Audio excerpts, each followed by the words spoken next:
Buenos días, buena madrugada, Monterrey. Es buenísimo estar acá con todos ustedes en esta ciudad, porque siempre es bueno y refrescante ver públicos como ustedes y hablar, sobre todo hablar de temas de ciberseguridad, sí es mi pasión. Y entender esto como algo que debería permear mucho más a todos nosotros, ¿no? Hablaré de algunos conceptos y veremos qué tanto los conocemos y otros que tal vez no conozcamos, pero es interesante ver. La primera parte hablará sobre tendencias, sobre qué es lo que estamos viendo en términos de ciberseguridad, en términos de los ISO, sobre todo esa palabra que a veces es medio oscura, pero tal vez mucha gente la ha escuchado. Y después ciberresiliencia, ¿no? Cómo salir avantes ante este panorama rarísimo de amenazas que tenemos hoy, ¿no? Y hoy no va a ser una de esas conferencias en donde vengo a asustarlos y a decirles que los cibercriminales y los hackers, no es el tipo de marketing que me gusta hacer. Y nada, es más bien divulgación y entender un poco un par de experimentos sociales y rápidos, ¿no? Tengamos un diálogo, yo creo que eso es lo más interesante de esto, ¿no? Preguntar y ver y opinar, y creo que esto es lo más relevante. Entonces, para empezar, quisiera saber quién está familiarizado, yo sé que varios de aquí, porque los he visto en otros foros, familiarizado con el término CISO. ¿Quién sabe qué es un CISO? ¿Sí? Claro. ¿Alguien más? ¿Sí? ¿CISO? ¿Sí? Ok. Bueno, algunos. Solamente para dejar como el punto de entrada, el punto de partida, un CISO es un Chief Information Security Officer, aquel que está encargado, el guardián de la seguridad de la información en una compañía, en una empresa, en una dependencia de gobierno, es el que cuida que la información, los datos, las joyas de la corona nunca salgan o nunca sean comprometidos, ¿no? O al menos eso dice el papel. Pero lo que les vengo a decir esta mañana, les vengo a contar un poco de, no sé qué parece febrero 35, de enero 35, pero apenas está empezando el año. Y quiero compartirles un poco de las 9 cosas que estamos viendo en Cisco desde nuestra perspectiva hacia adelante, hacia el 2023, bajo la perspectiva de los CISOs. ¿Cómo están los CISOs pensando el 2023? ¿Qué es lo que podemos esperar? Y sobre todo, ¿qué es lo que podemos empezar a notar diferente bajo este panorama de amenazas, bajo las lecciones aprendidas a lo largo de estos años, ¿no? Entonces, el primer punto es los CISOs en la línea de fuego, ¿cierto? O sea, los CISOs hemos visto en diferentes incidentes que son, como decía, los custodios, los guardianes de esa seguridad de la información, y ellos están cada vez más expuestos, casi siempre, o en una abundante cantidad de ocasiones, cuando hay una brecha de seguridad, cuando alguien fuga información, cuando alguien recibe un tipo de ataque, el CISO o bien está ahí en la línea de fuego o bien es el primero en ser despedido. Justo o no, bueno, es debatible, pero al menos él es el encargado de dar la cara y decir en dónde está la información, qué pasó. Él es el encargado y estamos viendo hacia adelante que dado que esa responsabilidad es ahora mayor, entonces él está provocando, esta figura está provocando que tengamos más ejercicios, más drills, se llaman tabletop exercises, que son como estos ejercicios que simulan un ataque y que hacen que todo el negocio se prepare para un ataque. Aún más, todos han visto esta tendencia de los cyber insurance o los ciberseguros. ¿Sí? Bueno, bajo esta tendencia hay una parte interesante que los CISOs están pidiendo cada vez más hacia ellos y hacia su propia seguridad. ¿Por qué pensarlo así? Si estás en la línea de fuego, ellos están incluyendo cláusulas de liability, o sea, de responsabilidad, en caso de que ellos estén expuestos ante un ataque. Entonces, esto ha cambiado un poco también el panorama de los seguros, ¿no? Porque las cláusulas ya no son lo que solían ser. Este es el segundo punto que les voy a compartir. Pero bueno, el CISO en la línea de fuego es algo importante, es algo interesante, y sobre todo que ya no va a ser la víctima nada más, él también es el encargado de crear un link hacia el negocio, hablarle hacia el negocio y decirle, tenemos que hacer una conciencia mucho más profunda, tenemos que hacer más ejercicios, tenemos que entender cosas más básicas, pero de eso va lo siguiente. El punto número 2, muchas más peticiones, muchos más requerimientos para los aseguradores. El cyber insurance estuvo de moda, muy de moda hace 5 años, 6 años, ¿no? Entonces, en donde muchos brokers, sobre todo en UK, llegaron con múltiples empresas en México, y ¿sabes qué? Yo te ofrezco una ciberpóliza, y sonaba buenísimo, ¿no? Si te pasa algo, yo hago ese tipo, yo corro con ese riesgo, transfíreme el riesgo, y entonces, ¿qué pasa? Yo te ofrezco una póliza que te cuesta X cantidad de dinero, y si te pasa algo, algún tipo de ataque, entonces yo te cubro. Sonaba bien, ¿no? Porque entonces tú como que pierdes cierta responsabilidad o transfieres ese riesgo, como dije hace un momento. Sin embargo, ese negocio ya no fue tan jugoso. ¿Por qué? Primero, los primes, las primas que hay que pagar, han subido exponencialmente, ¿no? ¿Alguien sabe más o menos en cuánto está el costo de una brecha de seguridad promedio? ¿Cuánto cuesta? Depende. En general. Entiendo que... Dime cómo sea tu ahorita a fin de año y ahí te diré cuándo está la brecha. Claro. A nivel financiero, es que verlo desde un punto de vista. Entiendo eso, pero ¿cuál es el promedio en general en el mundo? Si tú googleas cuánto cuesta en promedio una brecha de seguridad por todo lo que implica en una compañía, Enterprise, ¿no? Eso es variable. Yo sé cuánto en promedio. 2 millones. 2 millones. Más o menos, sí. Entre 2 y 4 millones. Varía. ¿De dólares o pesos? Dólares. Entonces, el punto aquí es, si cuesta tanto, entonces los primes también siguen costando mucha plata. Entonces, cuando cuesta tanto, el negocio ya no es tan redondo para los cyber insurers, ¿no? Entonces, lo que hoy están pidiendo es cada vez más evidencia si te pasa algún tipo de incidente. Más evidencia se llama attribution. Es, dado que tú sufriste un ataque, entonces necesito saber quién fue el que perpetró con respecto a tu evidencia, tus logs, dónde está tu información, quién la tiene, quién tiene acceso a la información, y toda esa cantidad de cadena de custodia de la información va a ser mucho más un requerimiento. Entonces, ¿qué es lo que ha cambiado? Ahora las primas son mayores, la responsabilidad que ellos tienen es un poco menor. Claro que si te pasa no te van a cubrir $4 millones o $2 millones, ¿no? Te van a cubrir mucho menos. ¿Eso basta para que el negocio regrese a la normalidad? Debatible, ¿no? Pero justo por eso hay que pensar en realmente cuál es el costo de una brecha de seguridad, independientemente de que cueste 2, 4 o el EBITDA, lo que sea. O sea, hay demasiados costos asociados. La pérdida de reputación, la pérdida de clientes, la pérdida de productividad, cuáles son el tipo de multas que tienes que pagar en compliance, las nuevas regulaciones, sobre todo en la Unión Europea, etc. Hay muchas cosas asociadas. Entonces, partir del hecho de que tener una ciberpóliza nos va a sacar del problema es como pensar que comprar una solución nos va a sacar del problema, ¿no? Hay muchas cosas rodando en términos de ciberseguridad, solamente que los CISOs tienen que empezar a pensar en esto, en que los cyber insurances tienen que empezar también a evolucionar. No es una solución, es parte también de la solución, pero no lo es todo. Entonces, esa es otra cosa que tendríamos que estar pensando. El punto número 3, creo que es parte fundamental de esta charla, tener o regresar a los básicos. Y los básicos es entender en dónde está todo, dónde está mi información, quién tiene acceso a mi información, el que tiene acceso a mi información, cómo interactúa con ella, qué parte de mi información está en la nube, ¿no? Hoy todo es cloud. ¿Qué parte está en la nube? ¿Qué parte la tengo yo? ¿Qué parte puede ser comprometida? Y sobre todo, empezar a responder preguntas duras hacia el negocio.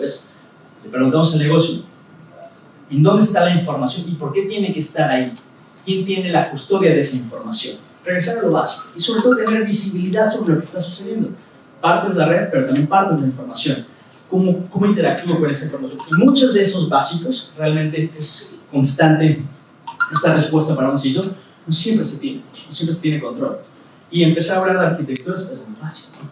Pero en dónde está la información es algo bastante complicado que vamos a empezar a tener que responder más, sobre todo por las regulaciones. Hay una regulación hoy en Europa nueva que se llama NIS2 y esa regulación habla mucho de la respuesta ante incidentes. Entonces, ahora esa regulación obliga a cada empresa en la Unión Europea a responder en 24 horas preguntas sobre el incidente, ¿no? Sobre quién tenía esa información, sobre por qué fue, cuánto nos costó, dónde está la información de los clientes, y eso tiene multas asociadas. Entonces, empezar por los básicos es empezar a ordenar la casa. ¿Cuántos de nosotros sabemos dónde está nuestra propia información personal en términos de apps o en términos de en dónde pongo, dónde hago clic y acepto que mis credenciales sean las mismas que me logueo para Facebook o me logueo para Apple? Bueno, ese tipo de preguntas también tenemos que pensarlas de forma personal.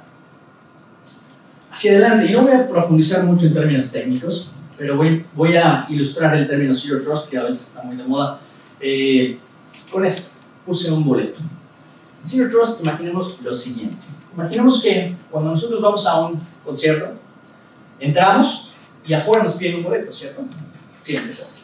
Nos piden un boleto para entrar. Bueno, en el mundo, créanlo o no, en el mundo de la ciberseguridad y de la seguridad de la información, hace muchos años no era así. Y de hecho, hoy puedo decirle que en bastantes ocasiones no es así. ¿Qué sucede? Todo el mundo entra, consume la información, entra al concierto, consume los datos y después alguien llega y pregunta, ¿y tú quién eres? ¿Y por qué tienes la información? Y entonces deberías tener acceso y es muy complicado sacar a las personas cuando ya están dentro del recinto. Bueno, Zero Trust, y perdón el ejemplo, pero Zero Trust lo que hace es intenta validar la autenticidad de la persona, el rol de la persona antes de dejarla entrar. Eso es como el espíritu de la arquitectura Zero Trust, que fue creada ahí por 2009 más o menos, o el término fue acuñado por 2009 más o menos, ¿no? Por John Kinder.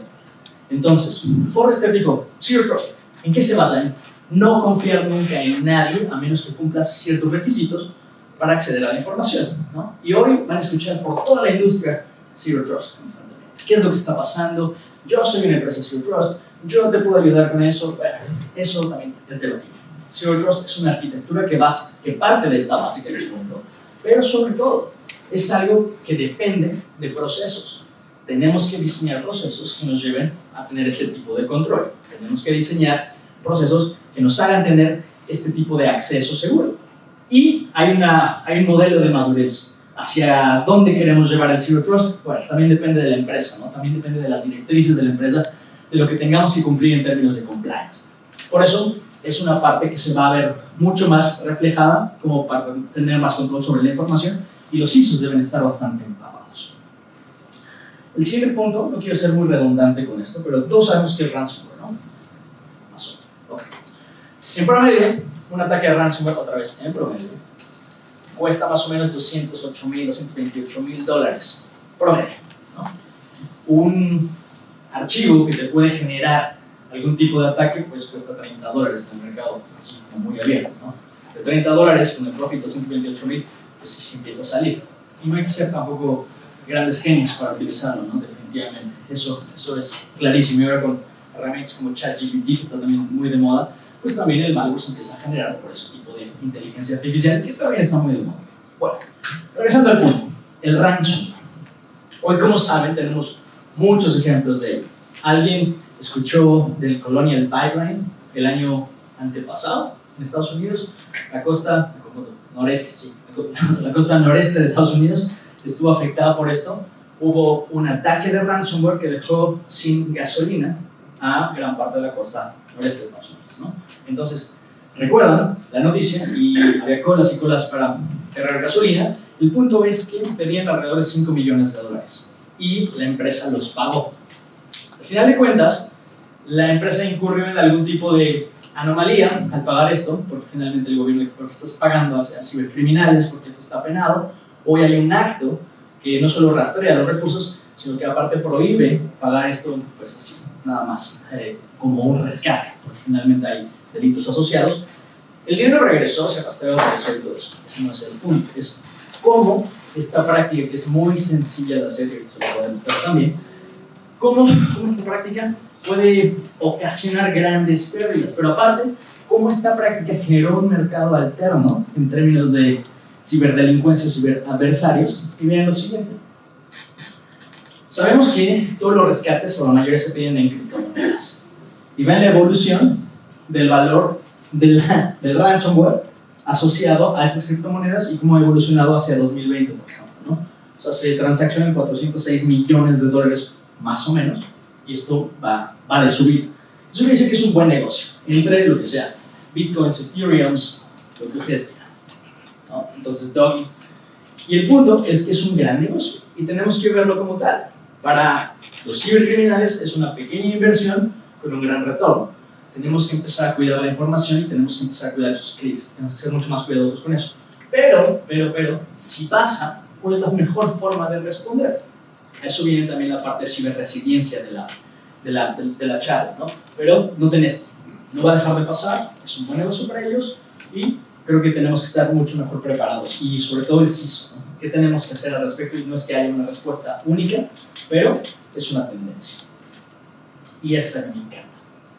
Tenemos que pasar de realmente un awareness, una conciencia de seguridad, de ciberseguridad, hacia realmente vivir una cultura. Y aquí quiero hacer una pregunta. ¿Cuántos de nosotros utilizamos un password manager, un administrador de contraseñas? 1, 2, 3. público fácil. 2. Ok. Bueno, entonces, eso es alarmante, sí, pero ahorita les cuento por qué. La Universidad de Zurich, el ZTH, en Zurich hizo un estudio. Y en el estudio hacía estos drills que mandamos a los empleados de repente, o a nosotros, a nuestros colegas, como una simulación de phishing. ¿Les ha pasado? Y que llegan y es como un drill. Es un ejercicio para saber qué tan fácil cae. Bueno, pues el estudio demuestra lo siguiente. Demuestra que el 92% aproximadamente de los que pasaron ese test siguen siendo vulnerables a algún tipo de ataque vía phishing. Es decir, que el conocimiento teórico de poder pasar un tipo de examen o un tipo de drill de este tipo no nos da la conciencia suficiente para sobrevivir uno en el mundo real. Todos tenemos algún tipo de anécdota con el phishing o con algún tipo de ataque, ¿cierto? ¿Han visto cómo se ha profesionalizado el tema bancario? Que te llaman y te pasan a un call center, que es un call center, y te empiezan a pedir información y entonces te dan el número de empleado. O sea, parte básica del éxito de este tipo de amenazas, de este tipo de tretas, es la confianza que generamos, ¿no? El cómo confiamos en la gente de manera natural. Y en este país es un poco más, ¿no? Pero el hecho de que confíes y te digan, no, a ver, te voy a dar mi número de empleado. Ok, anota. Listo. Ahora bien, señor X, ahora vamos a tener un cuarto con cifrado de última generación. Pregúntenme qué tipo de cifrado, no van a saber contestar, pero con cifrado de última generación. Entonces, va a leer el siguiente texto, que es yo, Juan, tal, con número de cuenta tal, y después me va a deletrear su password, y ya con eso vamos a asegurar su cuenta. Entonces, como que me empiezan a poner algunas cosas ya muy evidentes. Pero para eso ya llevas un proceso de 15 minutos, en donde ya te enviaron los códigos, ¿no? El código que dice, no de este código por ninguna razón. Bueno, ¿cuántos no tenemos una historia de esos? Es más, si a mi mamá le pasa eso, seguro que hay, ¿no? Entonces, creo que, y por eso digo, hay que vivir este cambio no como una conciencia, sino como una cultura. Y realmente todos aquí, todos si somos muy conscientes y somos como muy avispados, hemos visto que siempre hay una persona en donde trabajamos que tiene o un post-it, bueno, el post-it ya evolucionó a un .txt, ¿verdad? Que dice passwords.txt. Siempre pasa. Y siempre lo hemos visto, ¿no? Y le preguntas al administrador de la red, por ejemplo, o al administrador de las bases de datos, ¿dónde están las contraseñas? Aquí están en mi Excel, sí, ya se evolucionó un poco más, ¿no? ¿Y qué contiene ese Excel, no? O cuántas veces reusamos las contraseñas. Bueno, eso también tiene que ver con la parte de ciberhigiene. ¿Qué tan higiénicos somos con la información? ¿Qué tanta divulgación tenemos de esa información? Si hoy nadie o a nadie le otorgamos esa información personal o confidencial, ¿por qué en el tema cibernético, en el tema del ciberespacio, por qué sí lo hacemos ahí? Es una cuestión de confianza, es una cuestión de que nos sentimos más seguros, pero ¿por qué nos sentimos tan seguros? Estamos ante un panorama de estos. Entonces, bueno, en fin, creo que el cambio cultural debe empezar por cada uno de nosotros. Sí, lo recomiendo un Password Manager. ¿Quieres platicar? Si bien platiquemos ahorita al final. Bueno, 7. El tema del trabajo remoto. Todos pasamos por eso, a todos nos aventaron a casa o a donde fuera a trabajar, y eso ha cambiado gravemente la forma de ver el tema de la ciberseguridad, sobre todo para los CISOs. Pasó de tener un público o una compañía mucho más confinada y controlada a tener una superficie de ataque mucho más dispersa, ¿no? Entonces, dispositivos por todos lados, nuevos dispositivos por todos lados, y ha sido complicado controlar. De ahí que el trabajo remoto, el trabajo híbrido, ha tenido que sufrir una evolución y hemos tenido que adecuar algunas prácticas. Una de ellas es, por ejemplo, la retención de talento. ¿Se han fijado cómo millennials aparte? Hoy muchas de las preguntas cuando te hacen, no sé, una entrevista de trabajo, ofreces trabajo a alguien, es ¿puedo trabajar desde casa? ¿Sí o no? ¿Cuántos días? ¿Te conviene o no te conviene? ¿Sale o no sale? ¿No? Entonces, desde ahí es un cambio. ¿Puedo traer mi Mac? Porque a mí me gusta utilizar Mac. No me puedes. ¿Eso es un pero o no es un pero? ¿Cómo aseguro eso? Entonces, nos hacemos muchas más preguntas. Eso es parte de la retención. Pero, en términos de talento, este año la OEA actualizó su cifra. Y entonces, en las Américas hay un déficit, una brecha de 750,000 profesionales de la seguridad de la información que hacen falta para combatir el reto que tenemos enfrente. 750,000 personas que hoy no existen y hoy es complicado desarrollarlas. Y sobre todo es una responsabilidad compartida. industria, gobierno, academia, todos tenemos esa responsabilidad de compartir. Pero también, si me regreso a una, es la cultura, ¿no? Si la cultura no existe y no está permeando, entonces tenemos un problema un poco más complicado. ¿Cómo voy a generar el talento? El poco talento que existe, y creo que no me dejarán mentir, el poco talento que existe es súper peleado, ¿cierto? Y entonces, no me lo robes, por favor no me lo robes, yo ya lo desarrollé. No, pero es que tengo otra oferta, tengo una mejor oferta. Entonces, el mercado está un poco así, en términos de ciberseguridad. Hay un mercado enorme, de poco talento. Entonces, tenemos la responsabilidad, como aquí, el CISO también tiene que ser fundamental en desarrollar ese talento, en retener ese talento y evitar que haya tantas renuncias o tanta rotación por el trabajo híbrido o por las condiciones no favorables. Eso vamos a seguirlo viendo para bien o para mal. La otra, multifactor de autenticación. Claro, te voy a poner un poco el comercial, pero disculpen ustedes, ¿no? Pueden usar cualquiera. Bueno, el multifactor de autenticación, preferentemente. ¿Qué pasa? ¿Cuántos usamos multifactor de autenticación? Para lo que sea. Eso ya va subiendo, super, ok. Para sus redes sociales, menos, ¿no? Ok, bien. Bueno, entonces, ¿qué pasa? Cuando lo usas para tus redes sociales, para el correo, para las aplicaciones, para eso, tiendes a sufrir lo que llaman una fatiga del MFA, ¿no? Te llega el prompt y ¿qué pasa? Approve, approve, approve, sí, approve, approve. Bueno, ciertas compañías han sido vulneradas por la fatiga del MFA. Entonces, estamos tan acostumbrados a darle que sí, que alguien puede lograr un ataque, puede diseñar un ataque que esté orientado a robar tus credenciales cuando tú le das clic, clic, clic. Estás muy acostumbrado a darle clic. Entonces, ese ataque lo que te lleva es finalmente hacer un hijack, una toma de tu sesión, por ejemplo, ¿no? Y entonces, ¿qué pasa? Mucha gente, ¿cuántos le dan, sí, guárdate Chrome o Firefox, guárdate mis passwords? Siempre guárdate mis passwords. ¿Cuántos?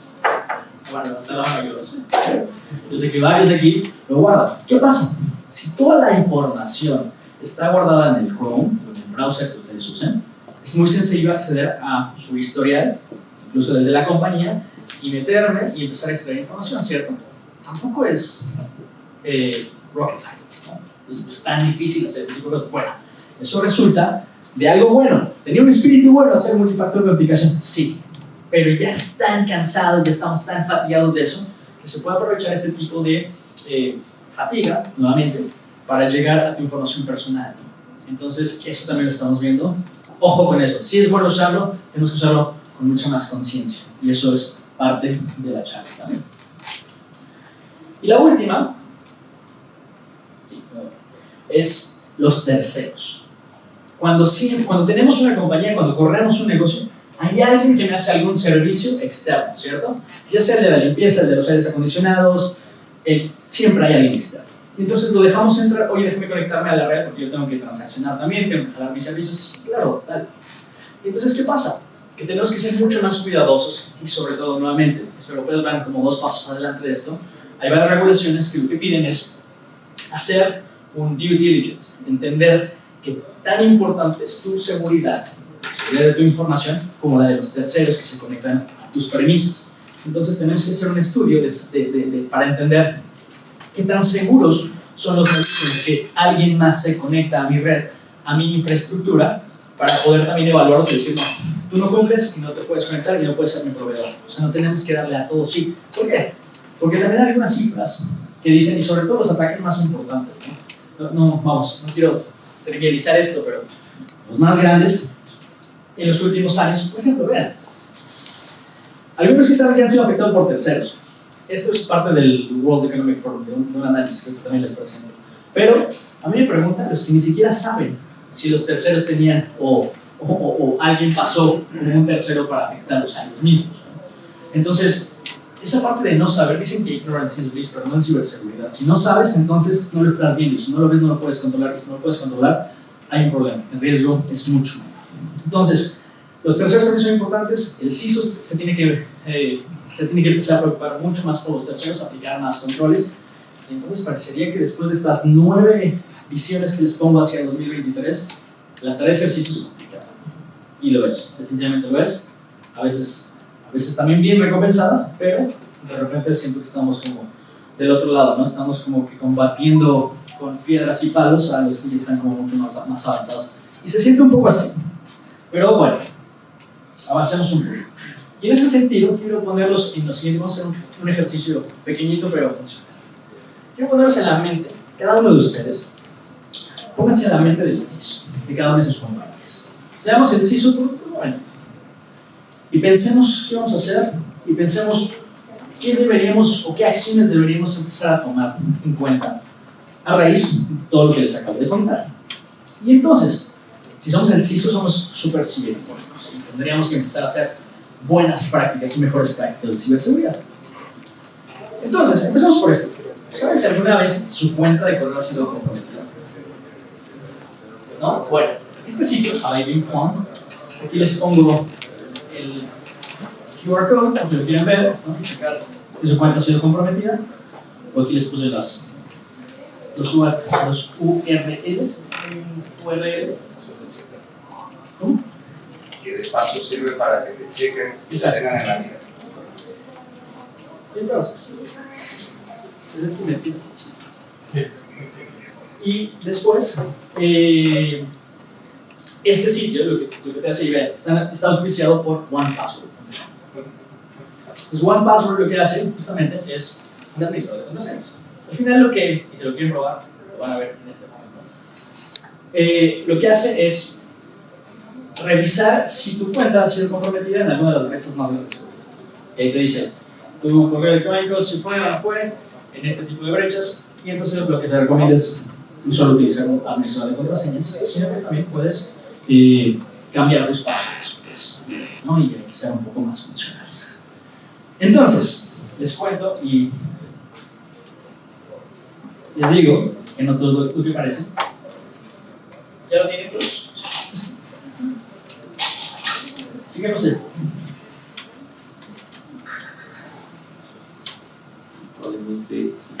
Ya está dentro. Es un poco lo que pasa con el Hawaii.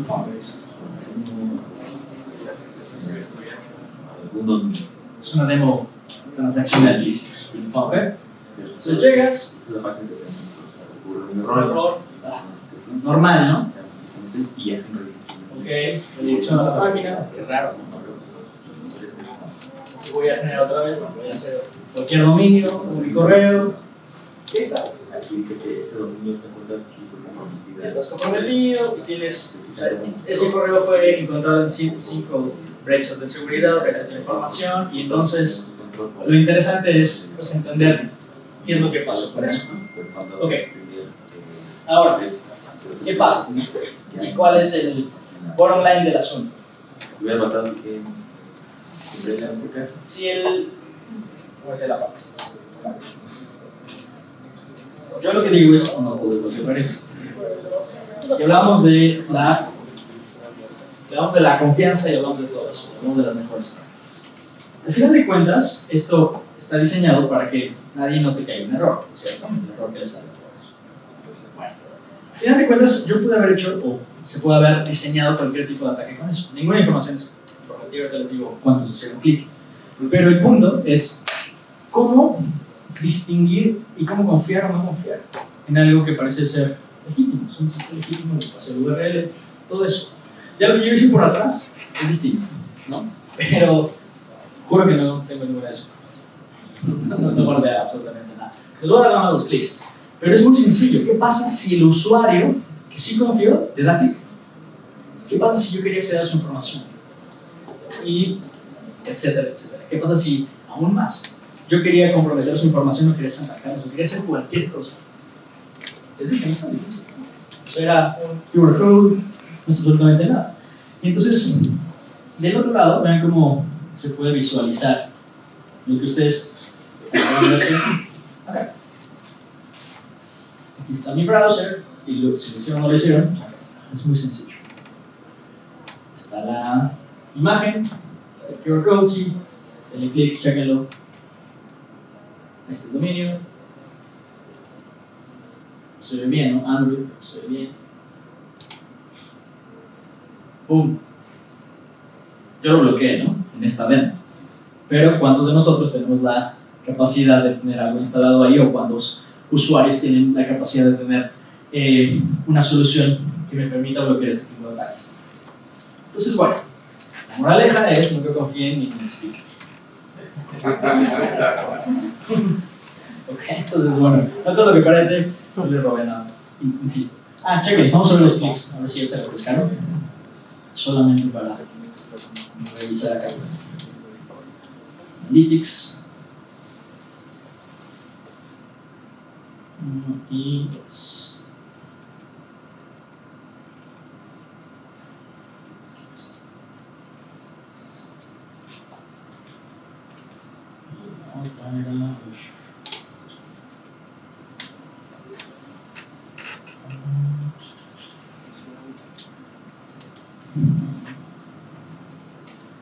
Bueno, no refrescó tan rápido como pensé.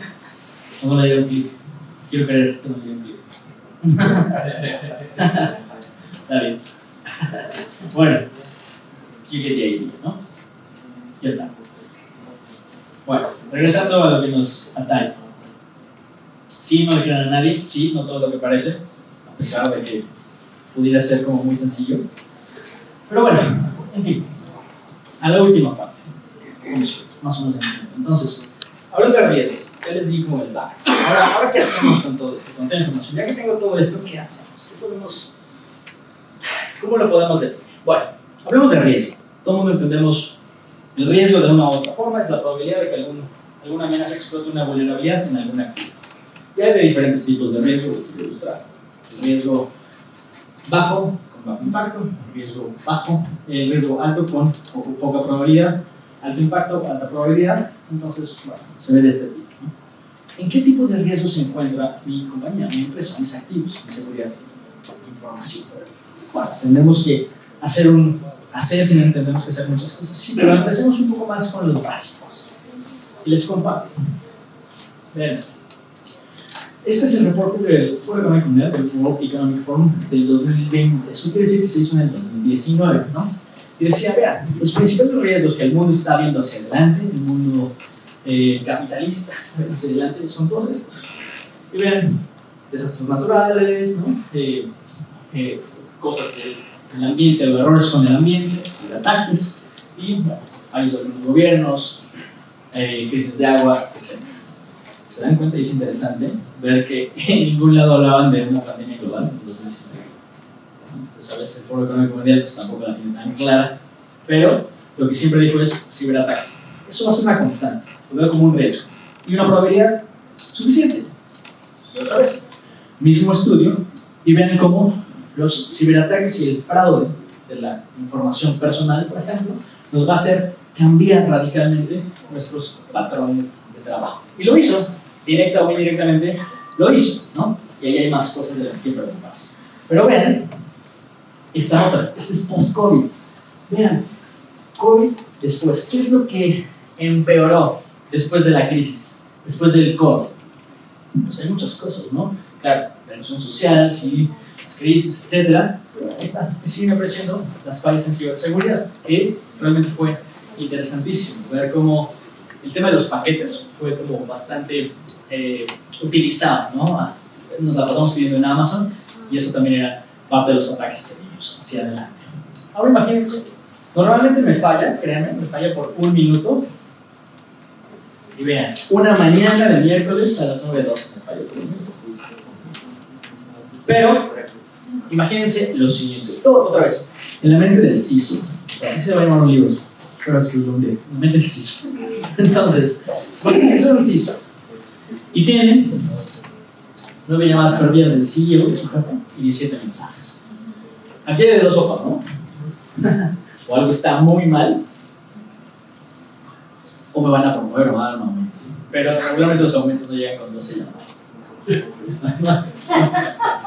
Entonces, bueno, ¿cuál es la diferencia de una u otra?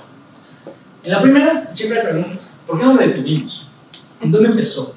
¿Qué perdimos? ¿Por qué no tenemos respuestas? ¿Quién lo causó? ¿En dónde estamos? ¿Cuánto tiempo nos va a tomar recuperarnos?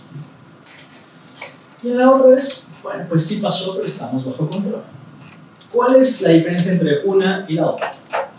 Son muchos procesos, tecnología, gente, hay muchas cosas asociadas, no hay una respuesta absoluta. Pero lo que sí son un par de conceptos que tendríamos que tener un poco más en mente. Uno, el tiempo de detección, de la izquierda, el time to detect, y el tiempo de remediación, el time to remediate. Y luego dicen, me voy a estar por ahí, que dicen que un hacker, yo me gusta llamarlos así, ya no existen, pero dicen que un hacker está 156 días adelante de ti, porque este es en promedio el tiempo que tarda la industria en darse cuenta que algo está mal, ¿no? Ellos, lo que hacen los adversarios, lo que hacen es entrar a tus premisas, a tu infraestructura, extraer la información o los activos que necesiten, y en tanto ellos pasen por debajo del radar, es mucho más fácil hacer. Y para esto son 56 días. Entonces, si están 56 días, ¿qué tendríamos que empezar a hacer? Y ahí viene la parte de la ciberresiliencia. ¿Estamos listos para hablar de riesgo? Normalmente, la gente de finanzas, ¿aquí hay gente de finanzas? ¿No? Ok. La semana pasada vi una de los fondos, y solo me entendían esta parte. Es interesante, ¿no? Pero el riesgo sí háblame de lo que sea. Bueno, entonces nosotros también tenemos que empezar a hablar ese lenguaje de riesgo hacia arriba, hacia el negocio. ¿Qué tanto riesgo financiero existe en caso de que el negocio se detenga? Aquí en Monterrey hace algunos años, cierta empresa, vendimos una arquitectura y estamos tratando de introducir una arquitectura completa que costaba $millones. Y entonces me decía el CIO, decía, oye, a ver, todo bien, muy bonito, ya entendí el valor, ok.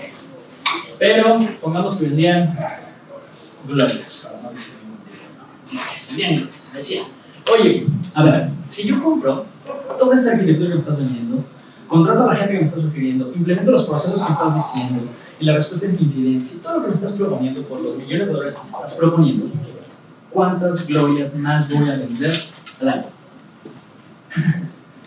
Difícil. Y la respuesta es, ninguna. No te preocupes. Ni una más. De verdad que ninguna. Pero, si estamos midiendo ciberseguridad por cuánto más vas a vender, entonces estamos entrando en un terreno equivocado. La seguridad se vende o se posiciona o se beneficia a través del riesgo. Entonces la respuesta es ni una más, pero si te pasa, entonces te aseguro y te garantizo que te vas a recuperar para vender glorias mucho más fácil o mucho más rápido que si no tuvieras absolutamente ningún proceso asociado. Ya no hablamos de tecnología, ¿no?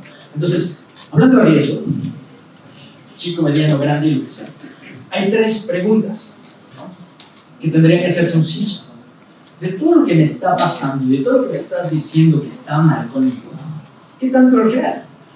Y de lo que es real, ¿qué tanto le importa al negocio? Y de lo que le importa al negocio, ¿qué tan peligroso es toda esa triada de información para que el negocio deje de operar? Si tú no puedes contestar eso, entonces estamos del otro lado. Entonces ya tenemos una conversación, sobre todo con quien toma las decisiones.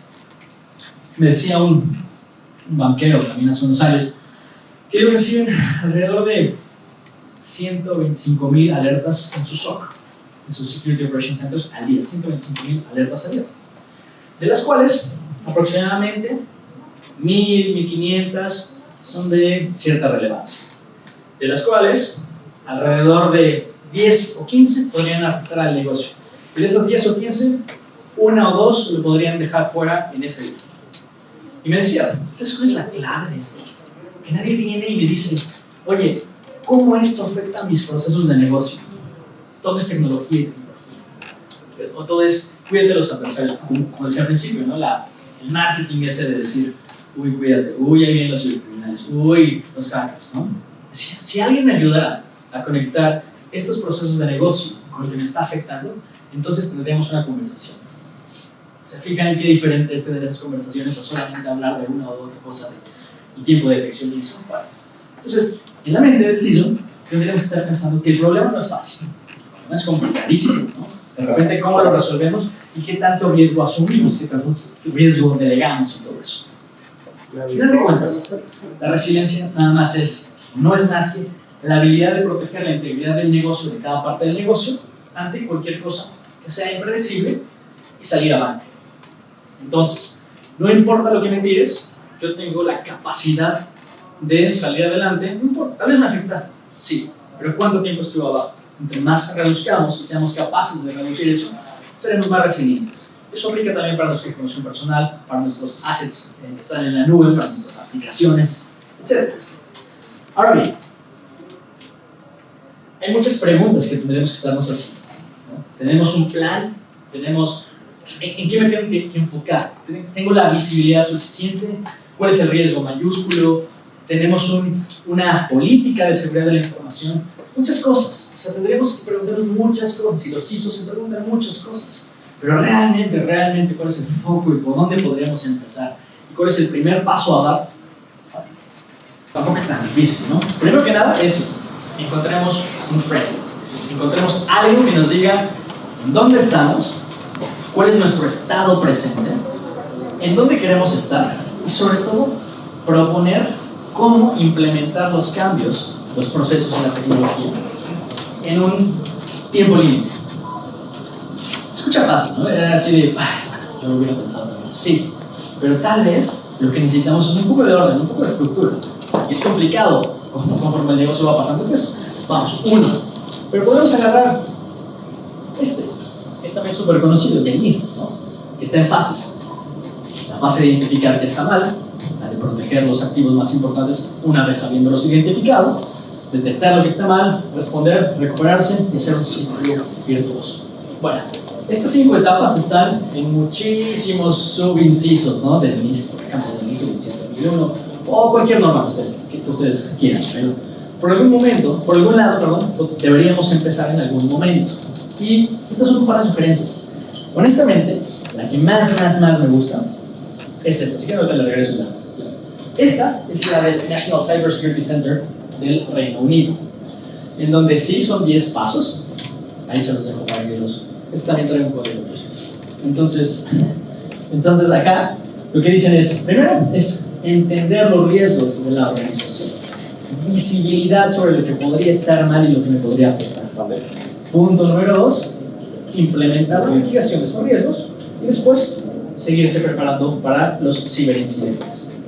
Y esto, por más simple que pudiera parecer, se desglosa así en 10 puntos. ¿Sí? Vean, aquí hablan del tercero, de supply chain.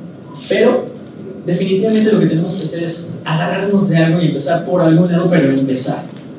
Ya sea restringir los dispositivos, ya sea poner una política de Zero Trust, no sé. Pero tendremos que empezar por alguno de estos 10 puntos, o el NIST, o donde quiera. Pero empezar. Y empezar a vivir ese cambio cultural, esa cultura organizacional que no tenemos, que nos hace mucha falta, de algún lado. Y creo que lo más relevante de esto es, si empezamos por esto, como un ejemplo, podremos llegar a ser más ciberresilientes en adelante. Podremos tener como muchos beneficios, les llaman el low hanging fruit, ¿no? Que tendría que empezar a ver como el mayor riesgo y empezar a cortarlo, empezar a hacer algo al respecto. Bueno, esa es la propuesta. Estoy, creo que, convencido de que la cultura no se cambia a la fuerza, se tendría que adoptar, pero también es un poco romántico de parte de esa forma, ¿no? Independientemente de dónde queramos estar, hay que empezar. Empecemos la jornada, no es fácil y estamos en desventaja, pero empecemos ya o empecemos ayer. Y bueno, nada, ha sido un placer compartir estos minutos con ustedes. Entonces, órdenes para preguntas, espero que haya sido al menos interesante. Yo quería complementarte una cosa.